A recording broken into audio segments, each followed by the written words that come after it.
बऱ्याच जणांचा विंटरमध्ये येणारा हमखास प्रश्न, थोडासा तुम्हाला विंटर गाईड 5 अशा गोष्टी मी तुम्हाला या व्हिडिओमध्ये सांगणार आहे की ज्याचा वापर तुम्ही केला तर तुमचं विंटर पण सुखावं होईल आणि तुमची शुगर पण वाढणार नाही.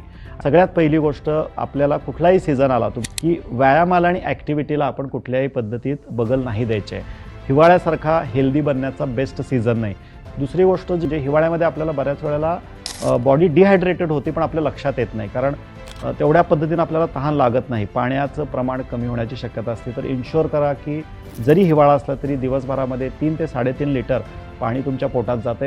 वेगवेगळ्या पद्धतीचे ग्रीन टी, हर्बल टी आणि शक्यतो जो सगळ्यात बेस्ट लागतो कावा टी तुम्ही जरूर ह्याच्यामध्ये ट्राय करू शकता. सकाळच्या वेळेला ज्या स्मूदीज असतात त्या थोड्याशा या सीझनमध्ये, जर का थंडी खूप असेल तर थोड्याशा कोमट पाण्यामध्ये, हो मी बरोबर सांगतोय, कोमट पाण्यामध्ये बनवल्या तरी चालतील. स्मूदीजमध्ये किंवा तुम्ही जे सकाळी आपण दालचिनी, हळद, लिंबू सांगतो तर तिथं तुम्ही आवळ्याचा थोडासा वापर करा किंवा अल्वेरा हा पण एक चांगला ऑप्शन आहे, तो तुम्ही ह्याच्यामध्ये वापरला तरीही चालू शकतो.